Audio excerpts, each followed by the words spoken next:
ассалому алайкум раҳматуллоҳи ва баракотуҳу.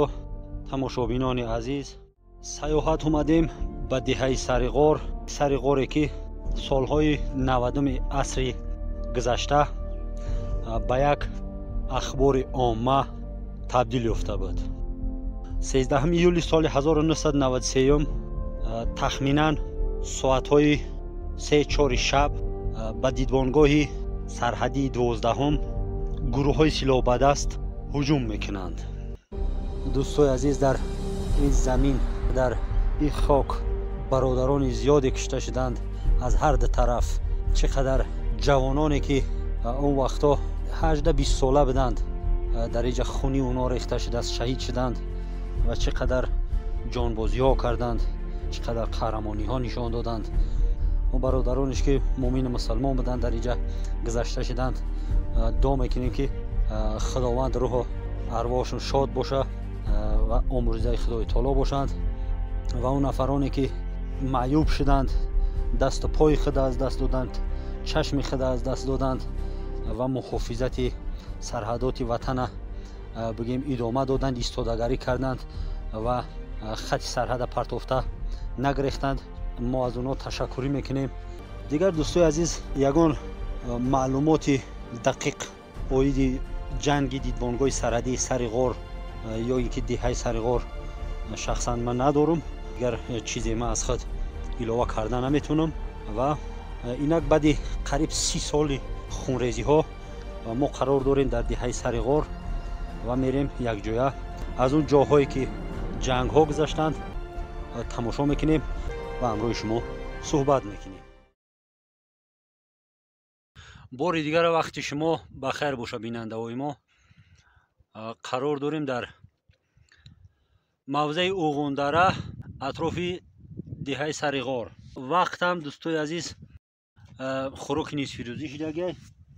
хӯроки нисфирӯзиро мехӯрем, баъдан аз пай кор мешем. вазифаи молчаронӣ ё ки дамардагӣ вазифаи беҳтаринае, касбияти хубае. дар хӯроки нисфирӯзии мо дӯстои азиз ҳаст моҳии консерва карда шуда ба номи килка. хоб аз ҳамон сосискаҳо я 3 донаи дигараш мондааст. боз дорем дар инҷа чормағз, чой дорем. як камтар истироҳат мекунем дар ғундара. пас он боз сафар мекунем ба дигар минтақаҳо, ба дигар атрофҳои Сари ғор барои шумо навор мекунем.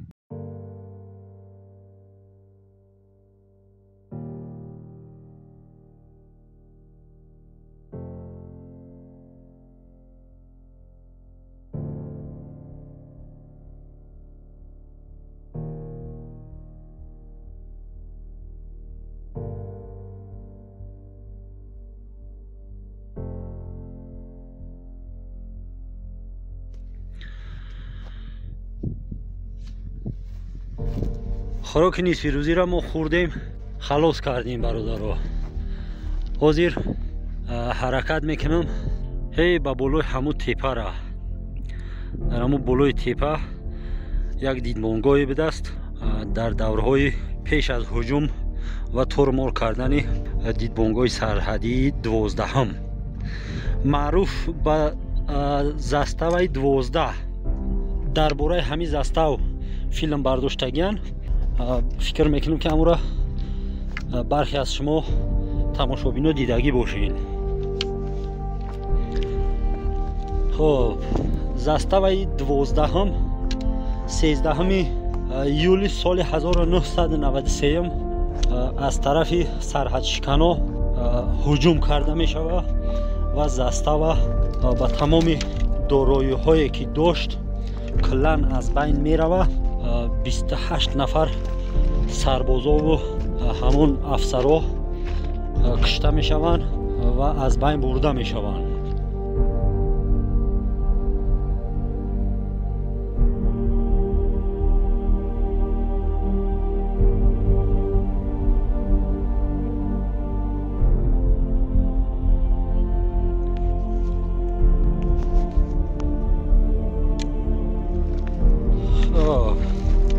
علفم علف بهاری و مانند مویل یا که مویل چرمک.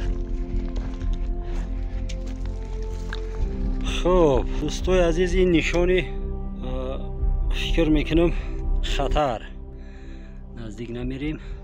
ای درجه چیزی نویسندگی حرف این گ رقم 10.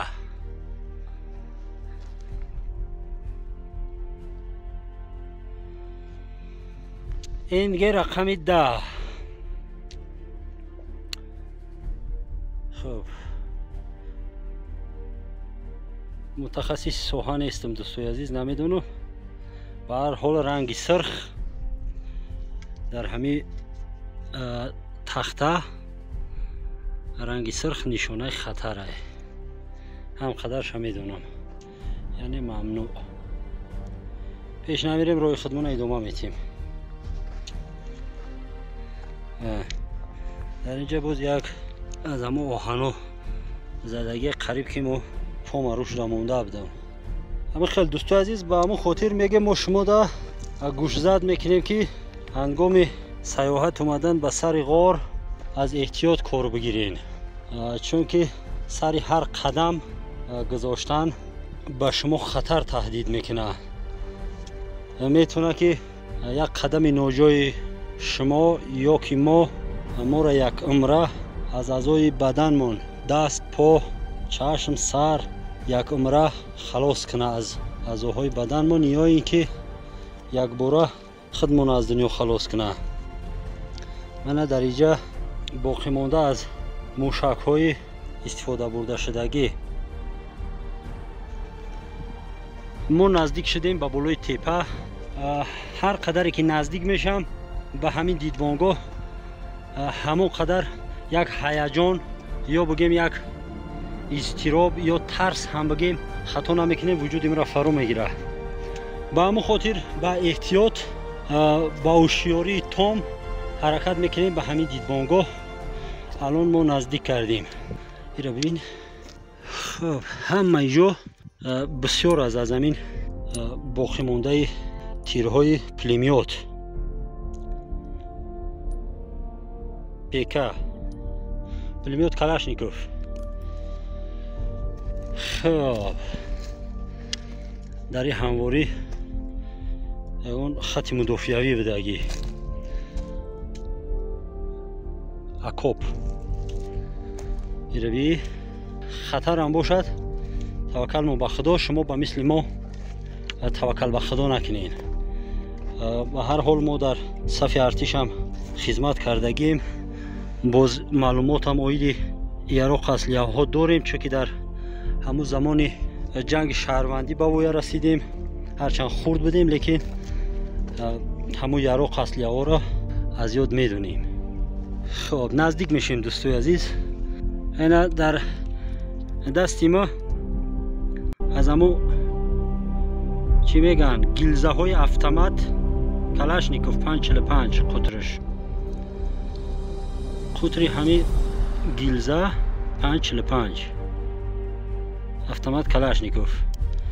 این دیگرش قطرش 762، اینش از پلیمیوت است، پیکا، پلیمیوت کلاشنیکوف. من نمیشه دیگر دوستای عزیز، ما این اومدیم نزدیک کردیم خطی مدافعی همین دیدبانگاه. با اصطلاحی همون حربی ها بگیم با زبان روسی بلاک پاست. کوگو اینجا پریدن، کوگو پریدن رفتن. کوگو می نده نمیزنن. این دیگرش از همون قطعی های تیر، قطعی تیر.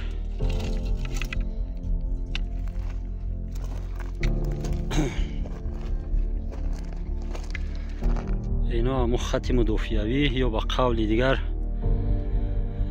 اکوب.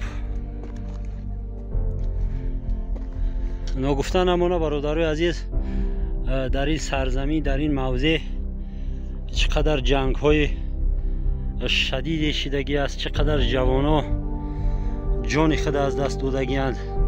چقدر سربازایی که در سین سال 18 تا 20 ساله را بدن در اینجا هلاک شدگان، در جنگ ها کشته شدگان از هر دو طرف، هم از طرف هجوم کننده های دیدبانگاه، هم از طرف دیدبانگاه. در دیدبانگاه 28 سرباز و افسر کشته شدگی اگر خطا نکنم، یا اینکه 28 سرباز و باز چند تا افسر دیگر. اینا ببینیم باقی مانده های همون دیدبانگاه اینجا در زملیانکا داشتن یا که خونه های زمینی مدافعوی و در اینجا نظارت میکردند به قول و مدافع میکردند سرحد. همه همی آهن ها، تنکاپوره ها باقی مانده از سال 1993 از سالهای 1993 باقی ماندن. این عقاب ببینید رفتگی با پایان ها با پیش درخت شلش ها با پایان رفته است، با بالای همون تیغه کوه را.